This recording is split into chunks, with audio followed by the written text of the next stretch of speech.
So in this Perek, we're continuing somewhat the theme of last Perek, but it's adding a new element over here. We're talking here about Klipa. So in last Perek, in Perek Zayin, we spoke about that when a person does something which is asur, does something which is forbidden, so how that action is an act of Gimel Klipas Atmeis, and the energy invested in that action remains in Klipa until Mashiach comes, or until a person does a tshuva mi'ava. In this week's Perek, we're talking about, however, a very distinct genre of Klipa. We're talking about Klipa that's absorbed, Klipa that's ingested. We spoke before about absorbing things. And though every Avera is Klipa, there's something unique and especially terrible about eating something which isn't kosher. Because when a person eats something which isn't kosher, it has a detrimental impact. You absorb the Klipa. And as the Alter Rebbe says, even if it's done by mistake, inadvertently, a person ate something which isn't kosher without any knowledge that it wasn't kosher. And even if a person ate it l'shem shamayim, and even if the person afterwards used the energy provided by that food to actually serve Hashem, to daven, to learn, to do mitzvahs, the fact is that food isn't kosher, which means that food is gimel klipas atmeis. And when a person eats that food becomes damo basar kibsare, it becomes part of one's own flesh and blood, and therefore it has a negative impact on the person. So that is the theme of this Perek, of there sometimes I do something wrong, and sometimes when I do something wrong, it's not only that I did something wrong, but something wrong now became part of me. And that's something which is much more difficult to take care of. And the Alter Rebbe says that this is true not only with regards to non-kosher food, but even if a person eats kosher food, but not l'shem shamayim. So then too, because temporarily that food goes down into klipa, as explained in last week's Perek. So even though afterwards, when a person returns and starts serving Hashem again, that food is elevated once again because it's not asur, it's not tied down.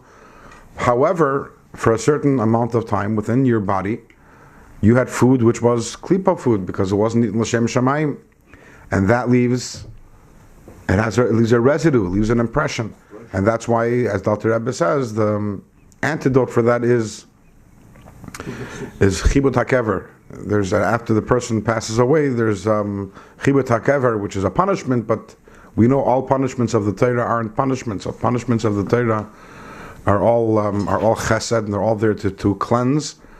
And that chibut hakever cleanses from the klipa which we absorbed when we ate things not l'shem shamayim.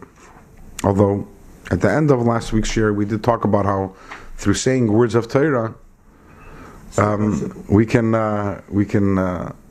spare ourselves chibut hakever. And although I haven't seen it, you can reverse the effects. You can reverse the effects. And what about the gimel klipas atmeis? You can't reverse that unless the tshuva b'hava. The gimel klipas atmeis, we talking about if someone eats something, right. That can only be reversed through tshuva mi'ava. Correct. Only tshuva b'hava can reverse it. Correct. Why is it that limud haTorah counteracts and is the antidote for chibut hakever? So I haven't seen this said anywhere, but perhaps the answer is based on what we learned earlier in Perek of Tanya. What is the lu'umazah? What is something holy that we absorb? Torah. So that's why you can't do mitzvahs to get rid of chibut hakever. You have to learn Torah to get rid of chibut hakever, because it works as the antidote. It's the opposite. This is klipa absorbed. So absorb enough Torah and you cleanse your body of the impact which is absorbed. That's a thought that I had.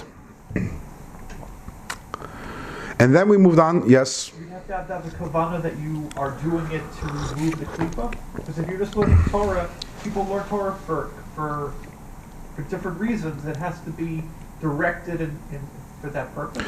So you're asking whether one has to have kavanah when they're learning Torah in order to remove the chibut hakever. In the Sefer, which I quoted last week, Hayom Yom, it doesn't say that. And I don't believe that is the case, because Torah has its impact whether or not you want. That's your intention or not. Just like food has the impact whether or not you intend it. Right? Correct. מתוך שלא לשמה יצא לשמה. You learn Torah not לשמה, but later on you'll be לשמה. But he's not talking about lishma versus le lishma. He's talking about whether you have to have the specific intention for this to have this effect. So that's you're learning shalol lishma. You're learning to derive a specific benefit. No. No. So what he just said that learn le lishma, and eventually you'll start learning lishma also. We'll get to that. We'll get to that in a later parak. Okay. So then the Alter Rebbe starts talking about what if someone speaks devarim b'telim. Devarim b'telim, speaking idle chatter, idle talk, meaningless talk, not talk which is forbidden. We're not talking here about lashon hara or litzanis or mockery, but idle talk. So there, the Alter Rebbe says for that you need another punishment or another cleansing, to be more accurate, another cleansing mechanism, and that's called kafakela. That's what we discussed last week. And that is if it was done beheter. That is if the idle chatter was done in a permissible way. For example, Amaretz, he says, an ignorant person who doesn't know how to learn. And if someone speaks devarim asurim, or someone who's mevatel Torah, so then that's already navera. For that already you need Gehenna. That's what we're holding. And we'll put that more into context as we move on. Now the Alter Rebbe is going to start talking about, and with this the Perek will conclude. Alter Rebbe is going to talk about learning chachmas chitzonius, learning the wisdom of the people of the world, whatever it may be, whether it's math, whether it's science, whether it's physics, geography. For profession? We're going to get there. We're going to get there. All right, let's see. So let's do inside. 7 lines from the bottom of page Yud Gimel. V'chein, similarly, ha'isik b'chachmeis umas ha'elam. Someone who is involves himself and studies the wisdom of the nations of the world. B'chlal dvarim b'telim yechashev li'inyin avayin bittul Torah. This is also about dvarim b'telim. This is idle talk, because what we're supposed to be doing is supposed to be learning Torah. Where's there time to study the wisdom of the world? It's dvarim b'telim. The pasuk says, "V'dibarta bam." Bam, you're supposed to speak in the words of Torah. V'loi b'dvarim b'telim. We're not supposed to involve ourselves in other things other than limud haTorah. So here we have studying outside wisdom is part of the Aveira of Bittul Torah. Commission is bar behilchos Talmud Torah as explained in the laws of Talmud Torah. However, you can't, Alter Rebbe is going to say, you can't compare the study of the wisdom of the world, you can't compare it to plain Dvar Matelim, stam, idle chatter, when you sit and you shmooze and you hack a chinik. Because studying the wisdom of the nations of the world, studying secular subjects is far worse. Why is that?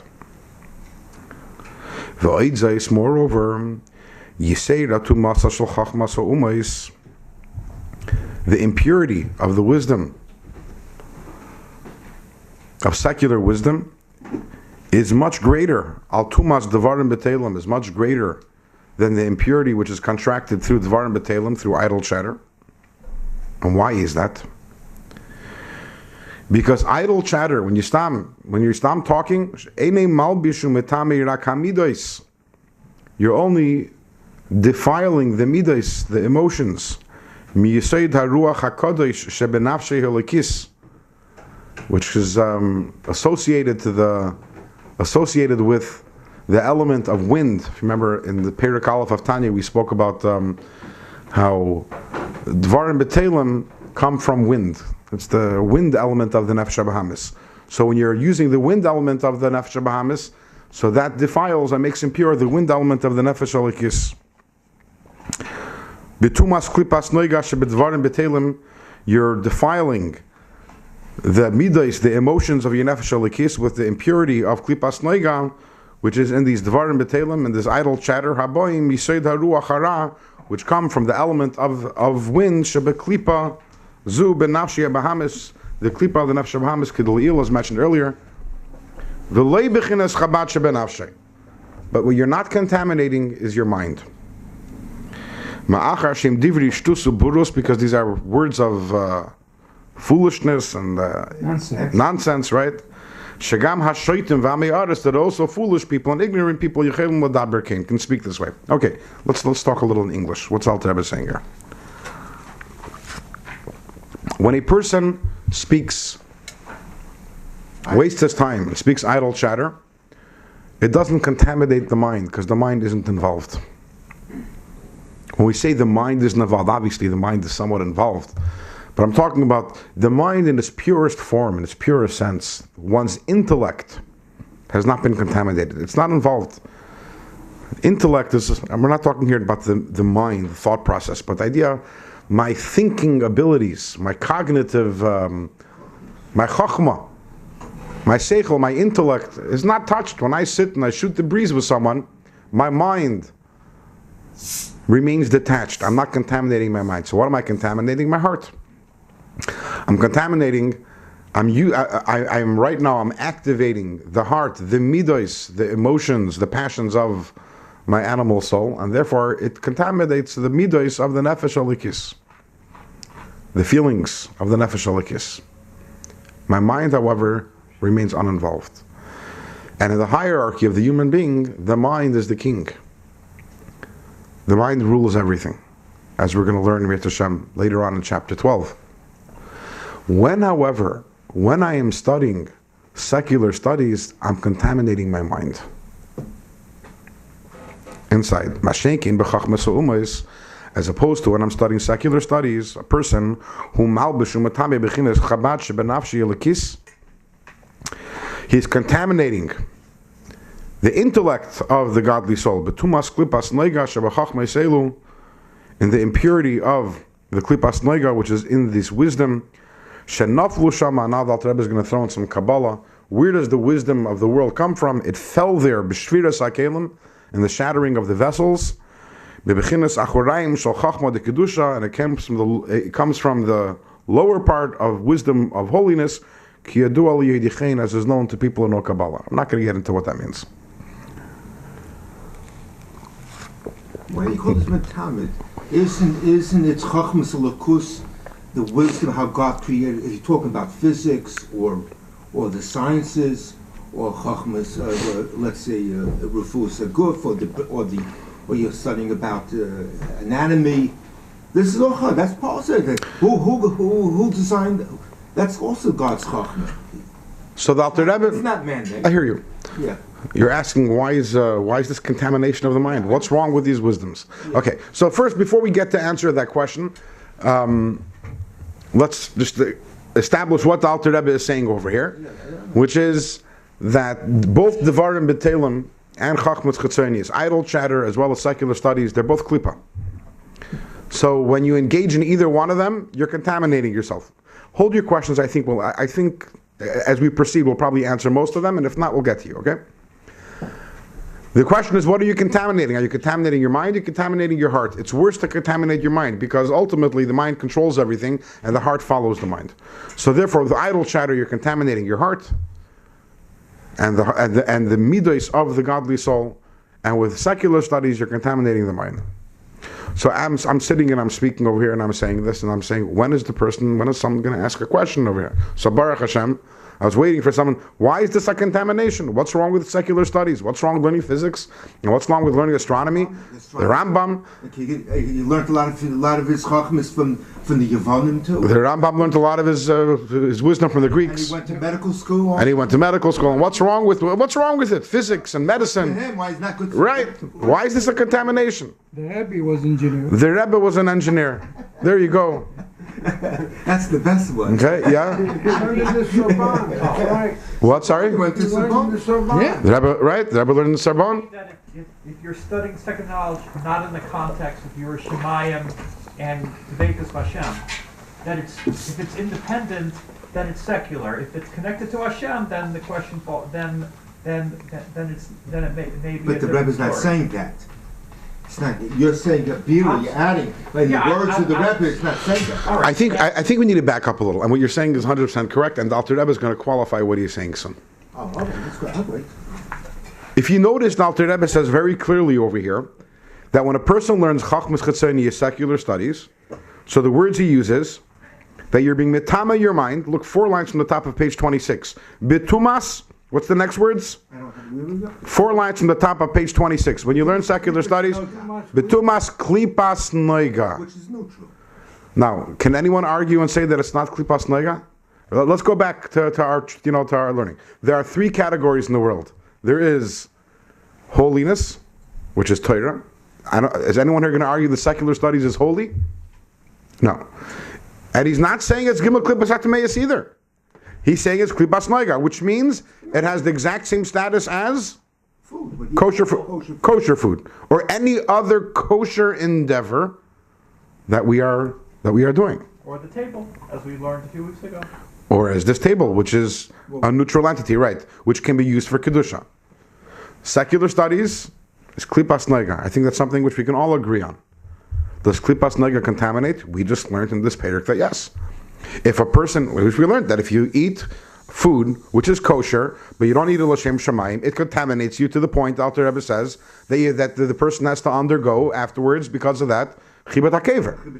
Which means that if a person learns secular studies not l'shem shamayim, and we're going to get to soon what it means to learn secular studies not l'shem shamayim, what it means to study l'shem shamayim, but a person who learns secular studies not l'shem shamayim is contaminating himself because of klipas noiga. Does that all follow so far? Yeah. Good. Says the Alter Rebbe, but that contamination is horrible. Because what are you contaminating? The mind. Not your liver and your stomach, like when you eat treifa foods. You're contaminating your mind, or even if you eat kosher foods, not l'shem shamayim, you're contaminating your minds because it is klipa. If it's not l'shem shamayim, automatically. This is what Tanya says. Something which is not holy is klipa. Within klipa, you could say it's only klipas noiga. But it's klipa. It's something which conceals godliness. A person who learns physics, there is no holiness in that endeavor naturally. And that is why learning secular subjects is so dangerous. Because if done improperly, it has an incredible detrimental effect, spiritually detrimental effect on a person. It contaminates the mind, if not done correctly. But some people feel more closer. You can see the guy was up over. Let's move on. Oh my God. Let's move on. 5 lines from the bottom. I'm not arguing with you. The Alter Rebbe is going to say this. 5 lines from the bottom of the chapter. Elohim Kain, last words in the line. Elohim Kain, the only exception to this rule is if you're using the secular studies as an axe to chop with. In other words, your purpose, dahainu, which means kedeli sparnis bahan berevach. Your purpose is that you want to have a good parnasa, and the purpose of that is lavid Hashem, to serve Hashem. The bottom line. So the person who is going and learning secular studies, and their purpose is to be able to make a parnasa, to be able to serve Hashem, and that has to be the kavanah. And that we have to be honest with it. It's not just I'm going because I want to make parnasa. I'm going and I want to do it to make a parnasa, so I should be able to make money and be able to serve Hashem. Then that's klipas noiga being used properly. Then it's fine. They say that the Rebbe's father was a great makubal, Rabbi Yitzchak Schneerson. So he once said, why does the Alter Rebbe have to use the words kardim lachtach behen, the axe to chop? Why couldn't he just say that you're using it in order to serve Hashem? What is added? What is being added by using the axe to chop as a tool? It says just like when you're chopping wood, you're not enjoying the chopping the wood. No one goes and chops wood. And the only reason why you're doing it is because you need the wood and you're going to enjoy the warmth from the wood. So when you're learning also secular studies, it has to be kardim lachla. It has to be like chopping wood, the same enjoyment you have in chopping wood. It's not that you're taking pleasure and really, no, you're doing it because you have to. I really want to be studying Torah and I really want to be serving Hashem. But what can I do? If I want wood, if I want to have a fire, I have to chop wood. So if I want to have a parnasa, so I have to go and I have to study secular studies. If that's the attitude, then it's fine. However, if when we're honest with ourselves, we realize I'm really enjoying this a lot. yeah, also I'm going to make a parnasa to serve Hashem, that's a problem. But you're going to school for the academics, Right. and not for the If you're going for that, right. And then the Alter Rebbe is going to give a second exemption over here. Oi. Or, says the Alter Rebbe, Sheyideya, a person who knows lishtamish behen, to use this knowledge, la'avidas Hashem, in order to serve Hashem. For example, to study astronomy, to be able to understand, that's next. In order to be able to contemplate Hashem's greatness, or whatever you're studying in the physical sciences to helps you to be able to appreciate Hashem better. Or you need it in order to study Torah, which is the example you gave, studying astronomy to be able to understand Kiddush HaChedesh.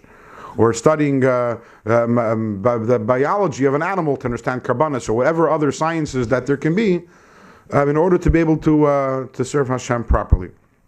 V'zeu, 1 second. V'zeu taimei shel Rambam v'Ramban. Oh, this was the reason of the Rambam and the Ramban. V'sayaiton, and those who followed in their path, sha'asku behen, that they were involved in secular studies.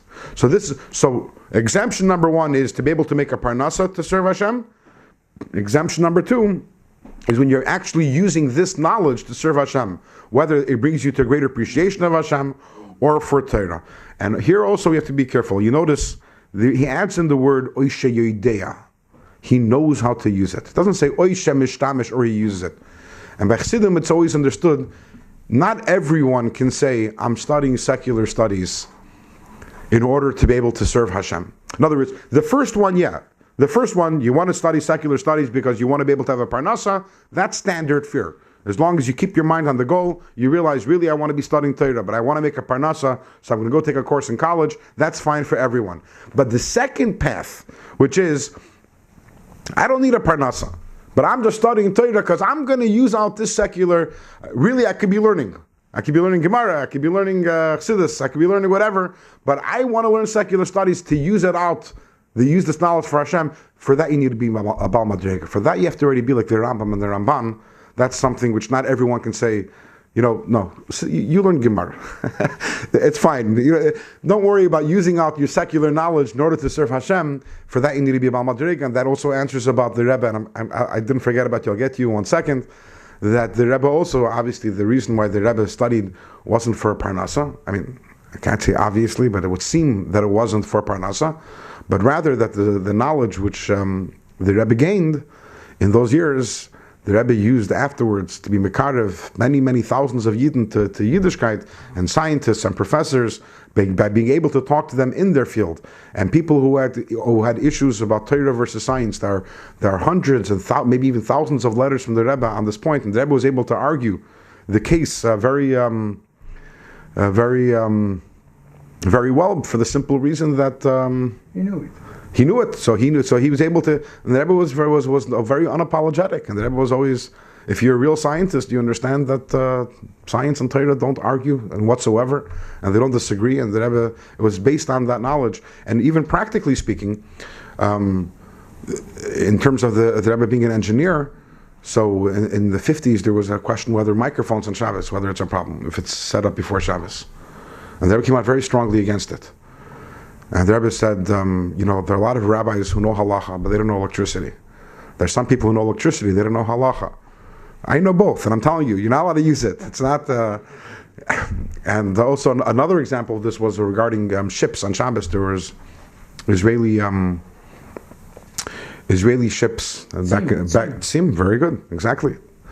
In those times, ships were still then a very popular way of traveling. People who was before, and the Rebbe was adamant that the ships can't travel on Shabbos because that's Chilul Shabbos. So the shipping company, they claimed that everything runs automated. It's all automated, and no Chilul Shabbos happens. And the Rebbe wrote a long letter saying it's impossible. And the Rebbe gave a bunch of reasons why. And based on, the Rebbe worked in the Navy Yard during World War II, and the Rebbe said it's impossible. There's no such thing as a ship that runs automated 24 hours. There has to be Chilul Shabbos Midiraisa. So those are all examples of the Rebbe using out the knowledge he had, not to make a parnasa, but in order to serve Hashem. Yes? Does it make a difference if the secular knowledge was made by a Jew or a non-Jew? I don't think so. Because Yesh chachma bagoyim tamin. Does it make? So I was just thinking, if So the Einstein's theory of relativity, you're saying, could be fine because Einstein was Jewish. I'm not saying it would be a heter, but I'm saying that since we believe if a Jew had any special kavanas in when he made the knowledge, and you're learning his knowledge, that there's some kesher. But if you're reading someone else's knowledge, then maybe it doesn't have the same. So you're asking if this is knowledge which was invented or created or thought of by a Yid, and perhaps maybe even a holy Jew, who was like in the field L'Shem Shamayim. Yeah. But the answer is the knowledge kedusha or is the knowledge klipa? And think for a moment before you answer that into our definition of what kedusha is and our definition of what klipa is.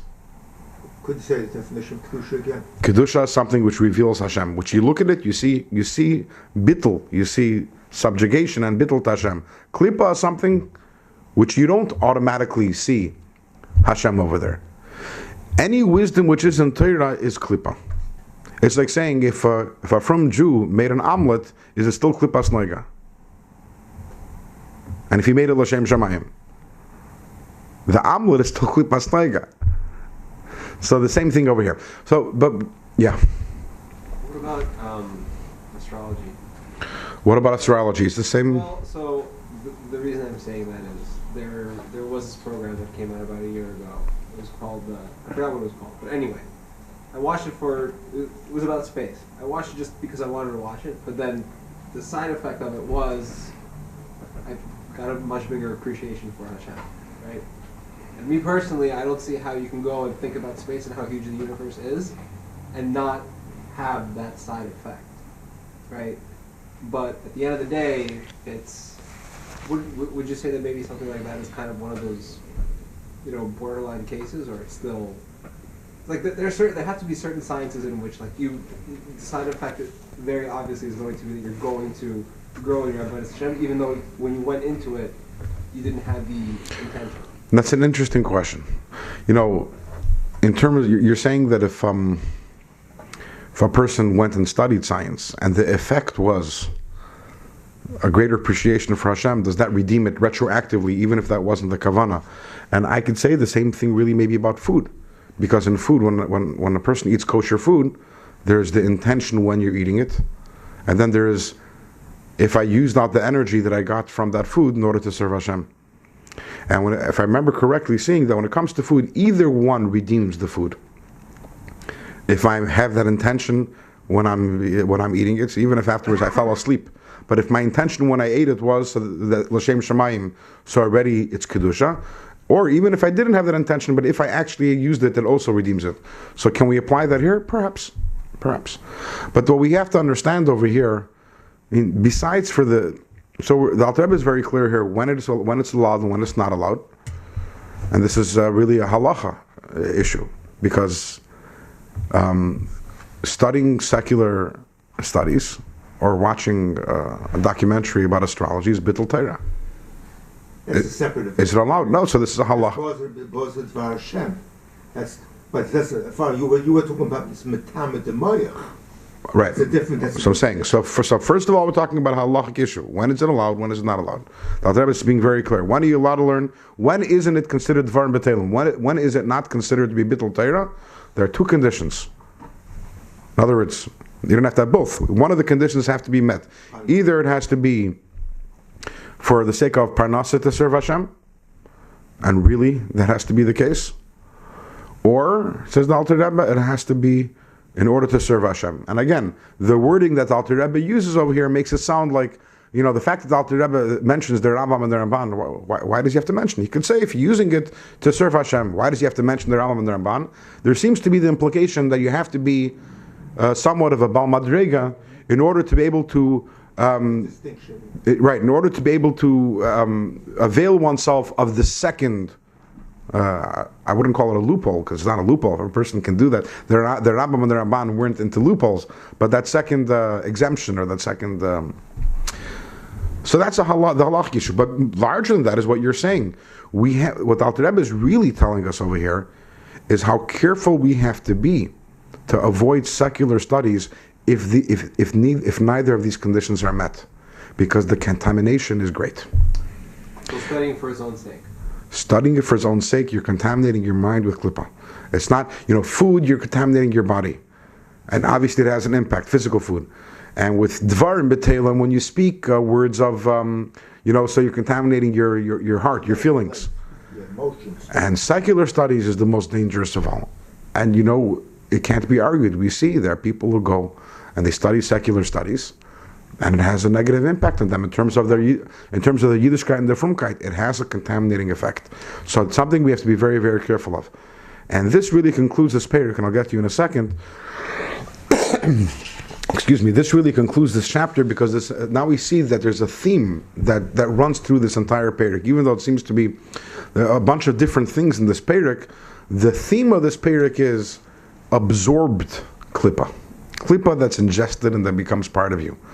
And there is the klippa that we ingest physically, which is when we eat food which isn't kosher, or even if we're eating kosher food, but if we're not eating it l'shem shamayim, so at that moment it remains a klippa entity. And then there is klippa which we ingest psychologically, I could say. And the worst of those is secular studies. And that's very different. For example, if someone goes and flips on a light switch on Shabbos, you did it, that person did a terrible avera, but no klippa was ingested. No klippa was ingested.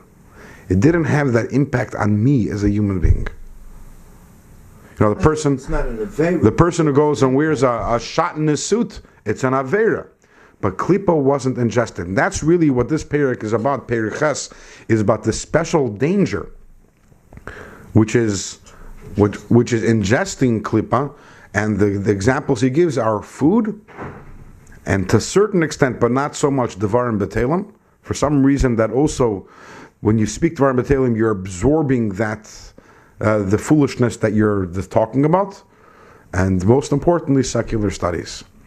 And again, you're allowed to eat, but make sure that it's holy eating, because that's becomes part of you. You're allowed to learn secular studies, but make sure you're doing it right, making sure that it's holy. So why by Machal Sasuris they says Timtum Alei? Let's give it 1 second, because he's been waiting patiently for so long. Shalom is your name, right? No, Sasson. Sasson, sorry. Okay. Special connection to the month of Adar. If Sasan v'simcha. Ahuda Masa'ira v'simcha v'sasan, right? the Simcha, they say Sasson. You didn't ask me, just put it. When the rabbi make the tefillot, Birkat HaShachar, why didn't put one bracha that everything I doing today, it's a sake of, after that, the outcome be La'asok b'Torah or for the Torah's sake. What's the question? They say, Atzeni be'etzah tova, do Birkat HaShachar is, they don't have this kind of bracha, that anything I do today, this is for the secular, it's, the outcome may be L'Shem Shamayim. It's an interesting question. I don't have an answer. Why don't we have a tefillah asking help from Hashem that we should be doing l'shem shamayim? It's a good question. I don't know.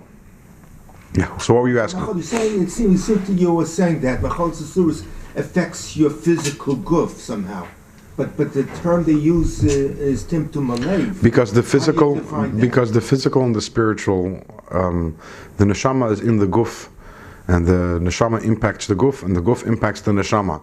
However, when there's a spiritual absorption, it's directly into the bloodstream. It's much more, straightforward than the physical sort.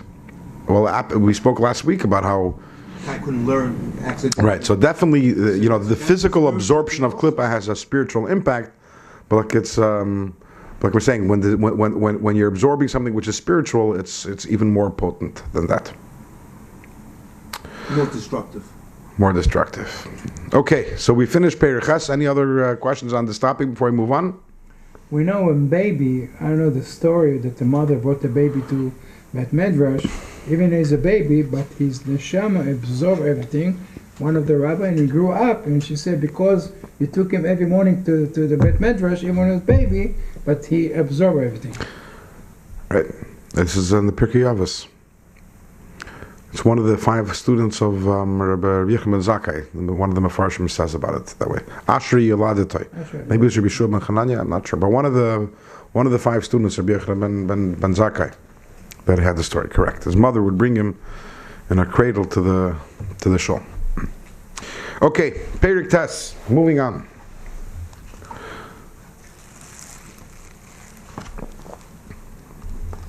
So what do we have until here? What do we learn? We've learned now 8 chapters of Tanya.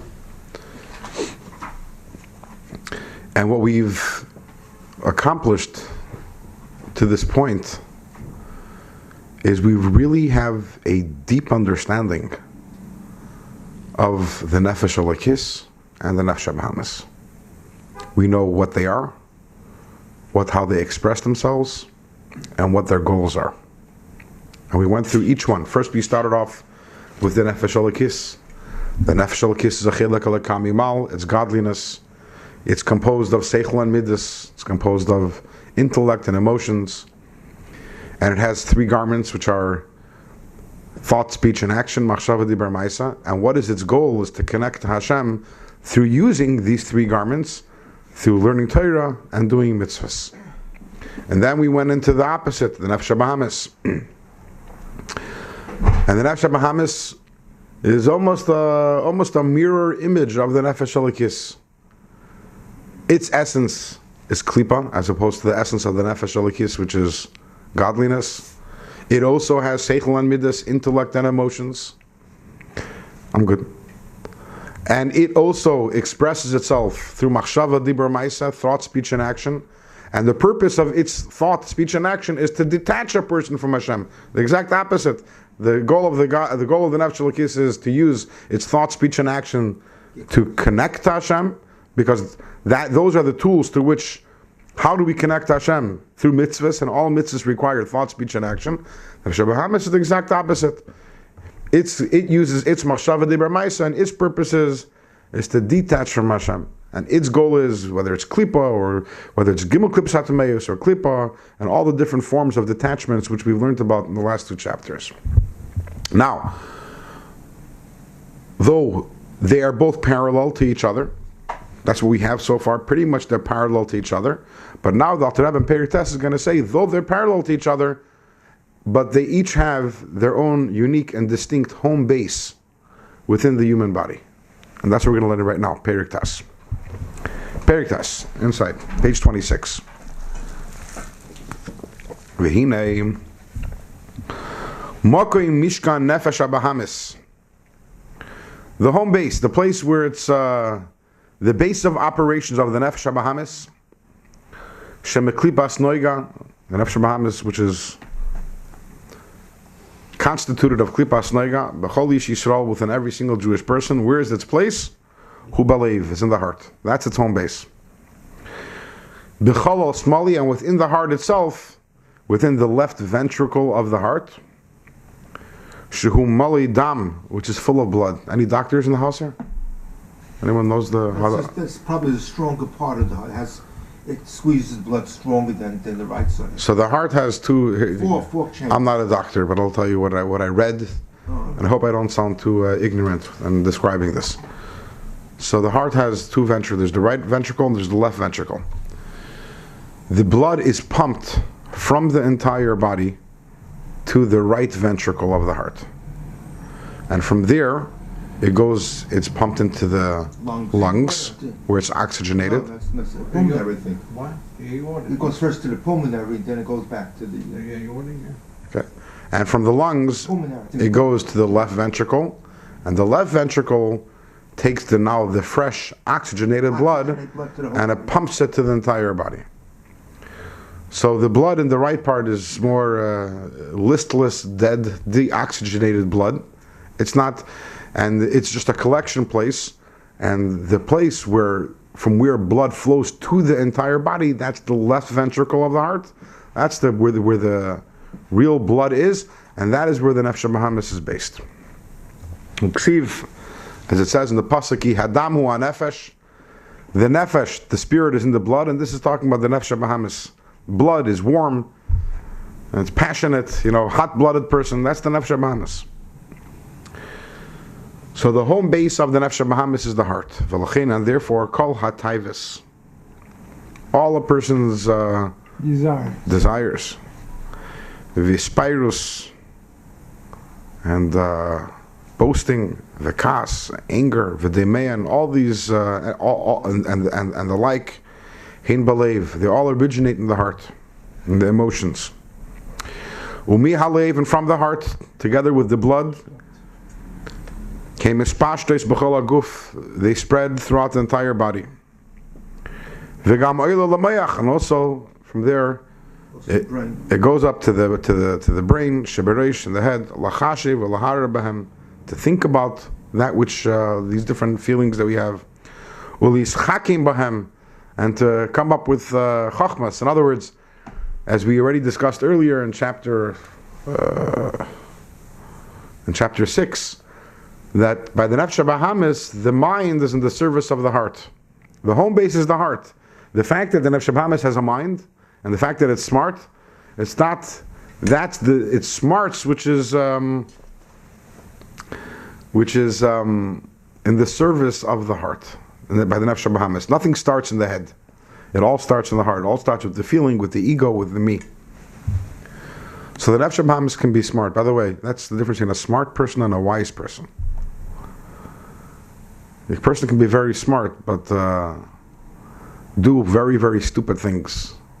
And why is that? Because a smart person means you have a high IQ, but that IQ can be completely in the service of chasing one's desires and passions, and can be totally self-destructive. A wise person is where the mind is in control. It's not just about IQ; it's about where things originate from. The nefesh bahamis, everything originates from the heart. So kamei, just like shahadam, just like practically speaking, just like the blood, mikoire believe, it starts out in the heart, umahalev mispashed lachala evarim, and from there it spreads to all the limbs. The same thing is also the nefesh bahamis. It starts off in the heart, and from there it spreads everywhere else. V'gam oila, and also the blood, v'gam oila goes up, lahamayach shabereish, to the brain which is in the head.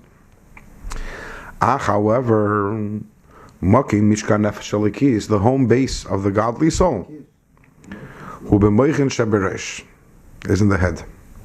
So again, although we had two parallel souls, Seichel, Midas, Machshava Dibur Maisa, right?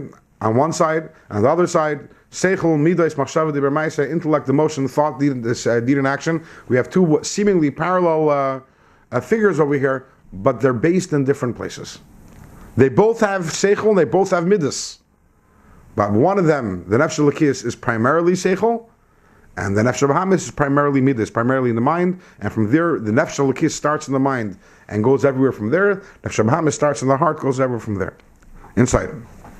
However, Maki Mishkan Nefesh Elikis, the home base of the godly soul, who b'moichin shabereish, is in the brain and the head. Umisham, and from there, mispashatas l'chal evarim. And from there, it spreads to all the limbs. V'gam b'leiv, and from there also it comes to the heart. But in the heart itself, where does the nefesh bahamis? Where does the nefesh bahamis go in the heart? Not to the left ventricle. B'chol hayimani. The nefesh elikis also has emotions, and those emotions are based in the right side of the heart, the right ventricle. She'ein baydam, which doesn't have blood, whatever that means. Deoxygenated. Yeah, even though here it says there is no blood, there are plenty of mamarim from the Alter Rebbe, the same author, where he actually describes very well the two sides of the heart and how it goes into one side the blood and out the other side.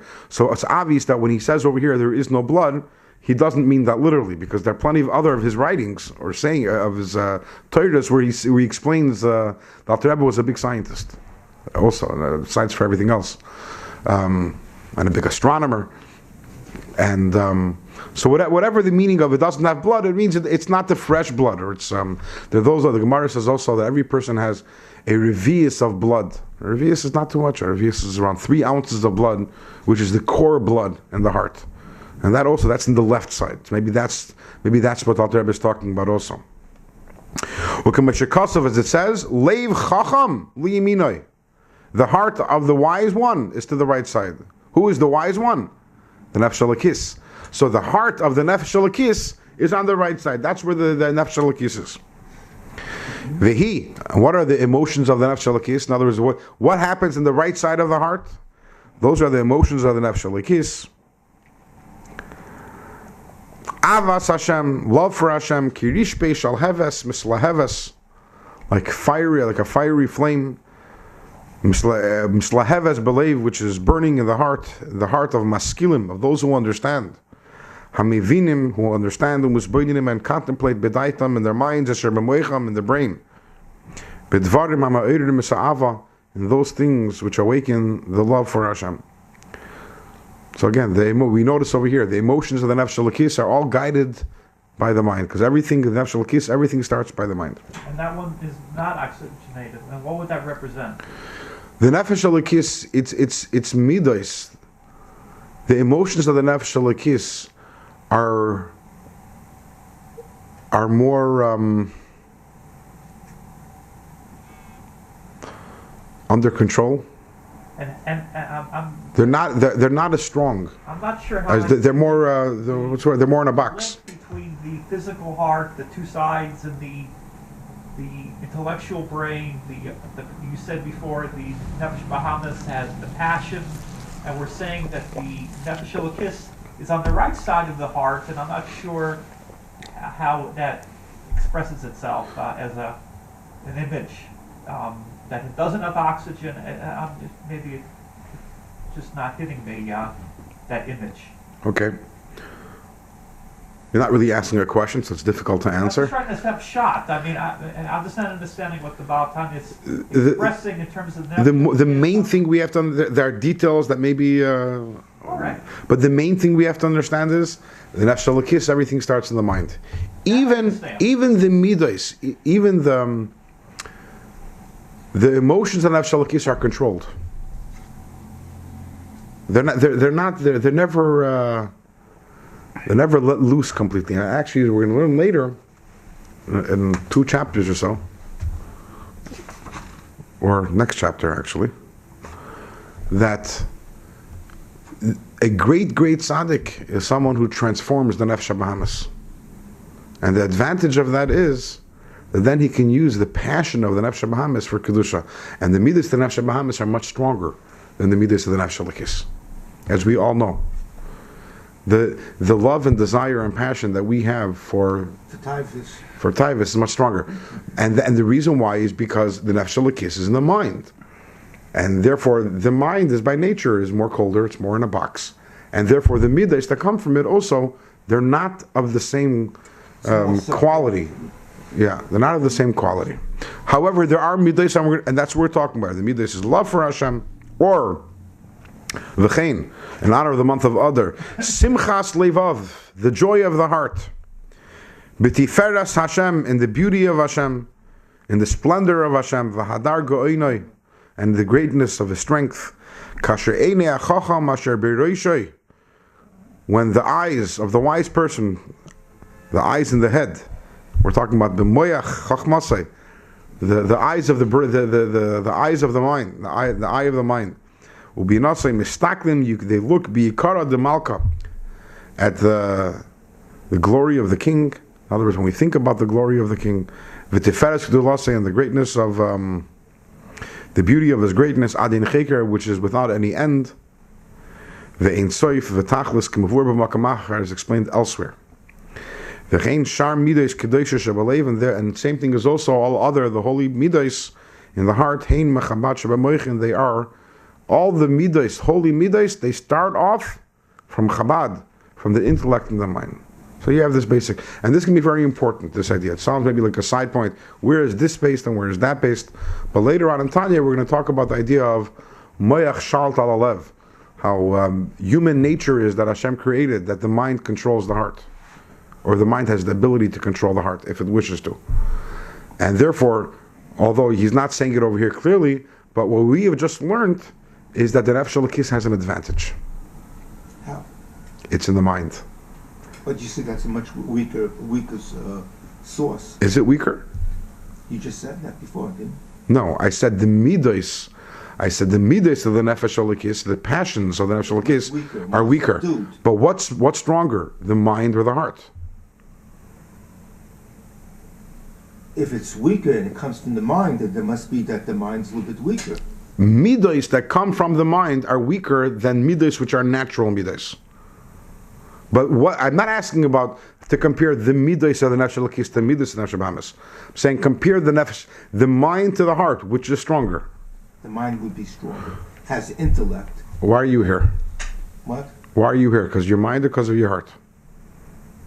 My mind. Your mind. And Okay. a little bit of, maybe my heart also a little bit. A little bit, okay. But if you followed your heart, would you be here? No.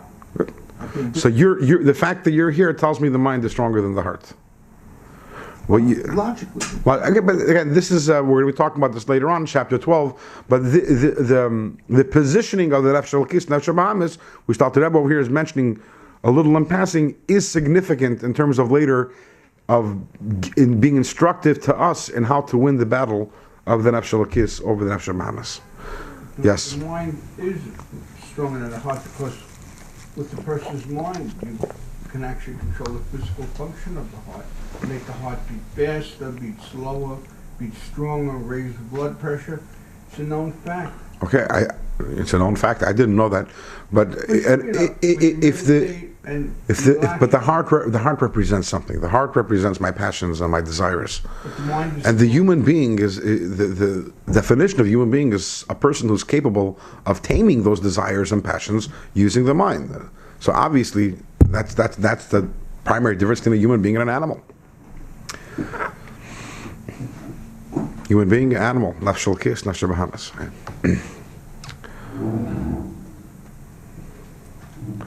So, by Chassidim they say that based on this, a lot of times there's a certain course of action that we want to take, and we're not certain whether it's right or whether it's wrong. Sometimes we're conflicted. And a lot of times the answer to this question, this question can be answered simply by asking ourselves, where did this start? This idea that I have, I'm struggling with something. Should I do it? Should I not do it? This idea, did it start in your mind? Or did it start in your heart? Is it, I wanted to do it? Let's be honest. I want to do it, and then I figure out the reasons why it's good. Or did it start in the mind? It started because you realized that it's something that you're supposed to do. If it's the former, if it started in the heart, it started because you wanted to, it's not a good source. Then you're probably better off without it. Even though that your mind right now found the reasons why to justify it, but if you're struggling, excuse me, and you're unsure, and then you analyze, you do some introspection, and you realize this kind, it started out with a desire, then it's probably nefesh bahamis. Stay away. And your mind is right now just justifying that which you want. Shlomo HaMelech said in Mishle, Halev Yodea Machshavot Adam. Okay. It means that the heart is higher than the mind. Then it said Hamoach Yodea Machshavot Adam. It's Halev. I'd have to look into the pasuk. I'm not a baki in Mishle, but the heart is not higher than the mind. It's a basic tenet of Tanya, Chassidus, and that the mind, the reason why we're called human beings is because the head is higher. Animals, they're straight.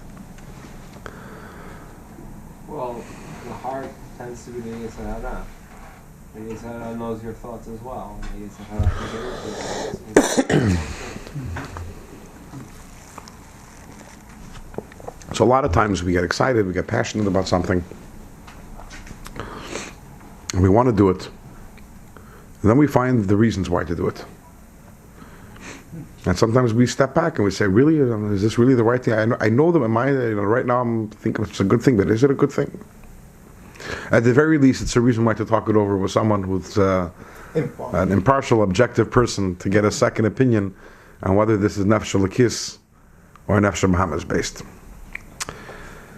And with these words, right now we're on the last line of page 26. We're holding by Achi Neksiv. We've really concluded now the first part of Tanya by these words. This period over here concludes the first part of Tanya, unofficially, obviously. In terms of, we finished describing, let's put it this way, we have the building blocks. All the components that we're going to be discussing later on in Tanya, we've discussed. We know what Kedusha is, we know what Klipa is, we know Torah, we know mitzvahs, nefshalakis, seichel, midas, machshava, dibur, maisa. These are all the materials which we're now going to take, because ultimately Tanya is about a book of telling us how to serve Hashem. And although along the way we've gotten many different ideas in terms of how to serve Hashem, but we haven't really gotten yet to that's in the upcoming prakim. We're going to take all the knowledge that we have, and we're going to start applying it in terms of, now that you understand the nefshalakis, now you understand the nefshabahamis, now we can learn how to battle and how to successfully battle. But until now, we've really just been examining components up until this point. And now the next words in Tanya are Achi Neksiv yamatz. Until now we examined the nefshalakis as a distinct entity, and then we've examined the nefshabahamis, says the Alter Rebbe. But now we have to realize they're battling each other. And that's what we're going to start with right now. Now we're going to start talking about the war. Till now we discussed each one individually, and that was really all we had until now. Now we're going to start talking about the fact that they're battling each other. And the rest of this chapter is going to be devoted to the battle. And then chapters 10, 11, and 12 a little are going to be devoted to, well, how successful are you in the battle? If you're this successful in the battle, after we describe the battle, you're a tzaddik. If you're this successful, you're a rasha. And if you have this measure of success, you're a beinoni. And then we're really going to get into the nitty gritty of how to be successful in the battle. And that's where we are right now. So we have a few minutes left. And instead of starting an entirely new, is that clock right? No. 10 o'clock. Oh, it's 10 o'clock already? Yeah. Maybe you should go on that clock. It's 10. It's 10 o'clock. Okay. I did it on purpose to learn another 10 minutes. The clock is from the Nefesh Bahamas. So You know, this is You know, the Alter Rebbe, when he came to Mezrich, the author of the Tanya, so he learned with Rabbi Avram the Malach. Avram the Malach was the son of the Maggid of Mezrich. The Maggid of Mezrich was the teacher. So the Alter Rebbe, when he came, he was already a great goyin in Nigla. You know, Alter Rebbe wrote Shulchan Aruch, and so they had a chavrusa, and at the beginning, the Maggid, not the Maggid, the Malach. So the Malach would teach the Alter Rebbe Chassidus, and the Alter Rebbe would teach the Malach Nigla. I'm sure the Alter Rebbe knew Chassidus, and I'm sure the Malach knew Nigla, but we're talking about what was their strengths. So it's said that when the Malach would be teaching Chassidus, and the Malach was a Malach, he wasn't really so connected to this world, the Alter Rebbe was constantly pushing the clock back. That's what it says. He was always to get in extra time. So you probably pushed the clock back. Right. It's your fault. Okay, so since I was going to say something, we'll say it anyways. I'll make it a little shorter. So this Shabbos is Parshas Tetzaveh, and we know. Sorry, I'm going to stay for. I'm going to stay for Ma'ariv afterwards also. Oh, good. That's very nice. I'm across the street for. I'm going to go next door for you. Okay. Don't leave that one. Okay. So Parshas Tetzaveh is the only parsha from when Moshe Rabbeinu was born until Chumash Devarim, and which doesn't have Moshe Rabbeinu's name. Every other parsha has his name. Chumash Devarim is Moshe all talking in first person form, so the fact that it doesn't have his name is not a chiddush. But from Shemos, Parsha Shemos through Matas Masay. So why is it that it doesn't have Moshe Rabbeinu's name? This is not really connected to the Tanya. This is just Vart on the parsha. So why is it that it doesn't have Moshe Rabbeinu's name? So there are two primary reasons that are given. One of them is a reason that's brought down in the Sefer Moyer Naim from the Chernobyl Rebbe. He says the reason why is because Zayin Adar is always around Parshas Tetzaveh, and Zayin Adar is Moshe Rabbeinu's yahrzeit. And by the way, it's Zayin Adar Aleph, so it's a leap year. Zayin Adar Aleph is the yahrzeit. Yeah. Also his birthday. It's also the birthday. So therefore, because Moshe Rabbeinu was missing, and Zayin Adar, he passed away, he's no longer here, so his name isn't in the parsha anywhere. And another answer is brought down in the Rosh, and it's brought down Pirshei Rosh Alter and the Balaturim, is that because Moshe Rabbeinu, by Har Sinai, he turned to Hashem and he said that you should forgive the Yidden, v'im ayin, and if you don't forgive them, erase me from the book. And since we know that a tzaddik, it says even if it's only conditional, so it happened, so therefore it was fulfilled. Although the question is raised, why was it fulfilled in Parshas Tetzaveh? That's before Kisisa. It should have been afterwards. It should have been afterwards. So what's the connection between the two? What's the connection between the Ayin Mechenina and Zayin Adar? In other words, whenever there's more than one Pirush, they're all connected to each other. So the Rebbe explains that although Moshe's name isn't mentioned in the Parsha, but what is the first word in the Parsha? First word in the Parsha is Ve'ata. Who is Ata? And who is Ata? Is Moshe. Hashem turns to Moshe and says, Ata Tetzaveh, you should command. And according to Chassidus, Ve'ata is much deeper. You, to say you is much deeper than even to say a name.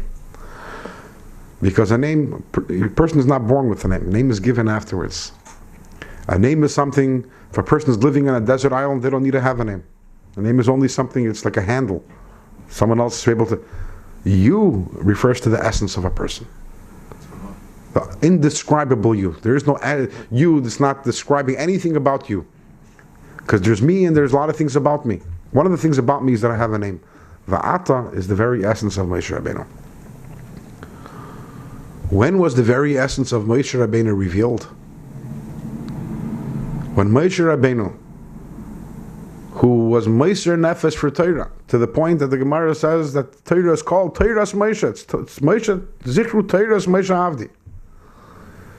And when Moshe turned to Hashem and said, my connection with the Yidden is even stronger than my connection to Torah. And therefore, if you don't want to forgive them, take me out of Torah. That's where the Va'ata of Moshe Rabbeinu was born. That's the Va'ata. That's the essence of what Moshe Rabbeinu is.